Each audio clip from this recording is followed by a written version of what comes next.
Hello and welcome to Fund to Money. We have been getting lots and lots of queries on surrender of primarily endowment plans, and we thought we'll cover it yet again and do it in a slightly more comprehensive way. So here we're going to discuss some of these queries that have come in, and we're going to try and give you a comprehensive sort of a capsule of about surrendering of endowment plans. So we'll be coming up with the questions and the answers in just a little while.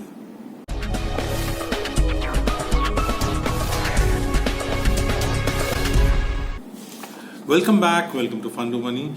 We are taking up a sort of a concise sort of capsule on surrender of endowment plans. And the idea is to first run through some of the questions that have come in, and I'm going to read them out from a piece of paper, and then talk a little bit about some of the basics that you need to keep in mind if you're thinking about a surrender of endowment plans. Incidentally, for surrender of ULIPs, there's a separate video which you can find, whose link you can find in the description section out here. And apart from that, you can check out all the playlists for videos and audios, and you can catch our various other videos, audios and text articles on all leading social media networks and our website, that's www.fundtomoney.com. So first let me just read out some of the questions, and then a comprehensive sort of a capsule that will answer not only those questions but also enlighten people about some of the things that they need to keep in mind, so that all those questions that come to people's mind on an average, or the questions that we get, they get answered by that capsule, right? So let's get started with the question. So there are about 4 questions. So I'll read them out quickly. So Santosh R1, or rather it's Santosh R, who wanted to know what percent would I get after 8 years. It's a 15-year-old endowment policy. Does that depend on the company and the specific policy? Because the funds which I invested could have performed differently. He's talking about his policy. I'm not going to get more details of that question, because we're going to be answering those some of those aspects out there. He's mentioned some of the things that are mentioned in his policy document, right? So then Anup Kumar Sinha says he needs a clarification. He had an LIC endowment policy which he had surrendered after 7 years of commencement of the policy. Then is the surrendered value taxable or exempted? Ketan Rabadia is asking that is it possible to get all his premiums back if he paid all the premium and willing to surrender? And then Pradeep Kumar Mahato says that if he surrenders after 5 years, will he get all the money? Its paying term is 7 years, policy term is 14 years. He isn't very happy with the agent. So familiar complaint. It's not everybody's complaint, but some of the people who are surrendering, they have the complaint. Now, what I'm going to do is now give you a lowdown on surrender of endowment plans.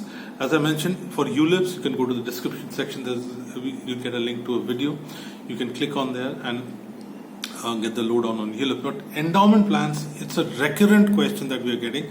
We thought we'll try and address it. Okay, so I'm going to give you point by point some of the aspects that you need to keep in mind, and so you'll have to bear with me, right? So now surrender value. Now surrender value is basically, you're paying premiums and there are some charges.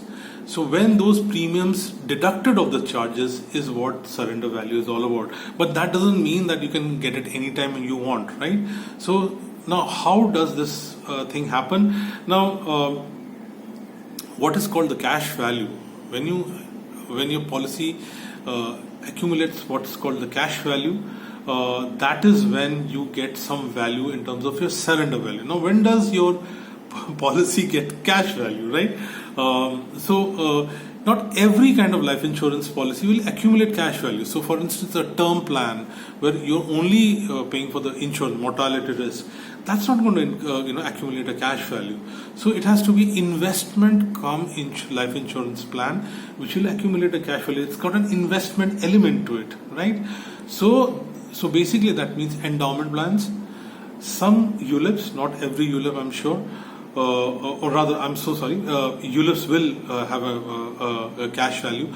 I was mixing it up with the term plan. So wherever there's an investment element, your policy will be incurring cash value. So that's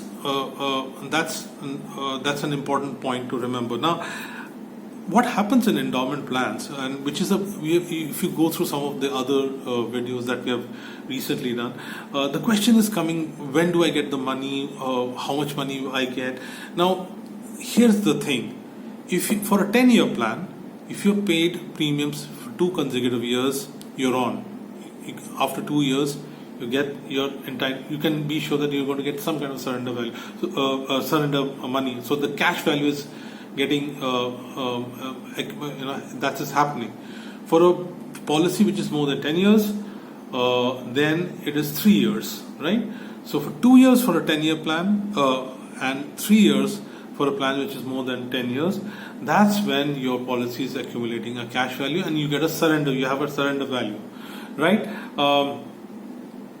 Now, what happens if you had stopped paying premiums? Because some of these questions are coming where somebody stopped paying premiums. Then you have to convert it into what is called a paid up value plan.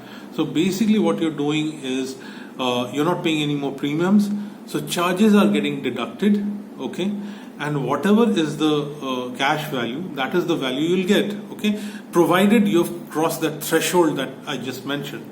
Now, for the paid up, how do you get a sense of what the paid up value is? These are all broad sort of things that I'm mentioning. They will get modified or get interpreted according to the product that you buy, life insurance product. So think about the total number of premiums you had to pay and the number of premiums you have paid. So basically the proportion. So you were supposed to pay 10 premiums. So it was like, let's assume for the sake of example, it's 1,000 rupees each. So 10,000 you had to pay, you paid 3,000. So you paid about 30%, and you had a sum assured. So 30% of the sum assured is the amount which will be your paid up value. It's a very broad definition. Please don't go by get into the finer thing here. That is what matters is what you have bought. Your policy terms, etc., policy bond would document will give you that, but it's a broad sense. We are trying to give you a broad sense of what you get. So this is paid up value.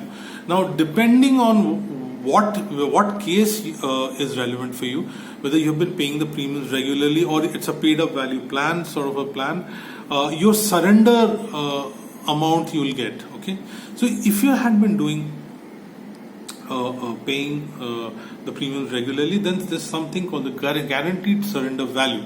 Now, Santosh, he mentioned that in his query. So guaranteed surrender value you get, and this is typically depending on the length of the plan. You will get it over 2 or 3 years. So after 3 years, you typically get about 30%. Just after 3 years, after 4 to 7 years, you get about 40%. Last 2 years, it's roughly about 90%. Please don't get into the finer details because your policy bond or policy document will indicate to you exactly what you're going to get. So that is why the free look period is there for. Once you get the plan, for 15 days you can take a look. You're supposed to take a look at the policy document. Not hardly anybody does it, which is a very bad thing. But if you haven't taken a look at it, now that you're wanting to surrender, take a good look at the policy document, and you'll get to know what you're in for. So this is guaranteed surrender value. You've been paying your premiums regularly, right? So therefore, one thing is very clear: the longer you've been there, greater portion of your premiums you'll get. So if you're exiting early, then you're losing out much more. Why? Because the charges are getting deducted, right?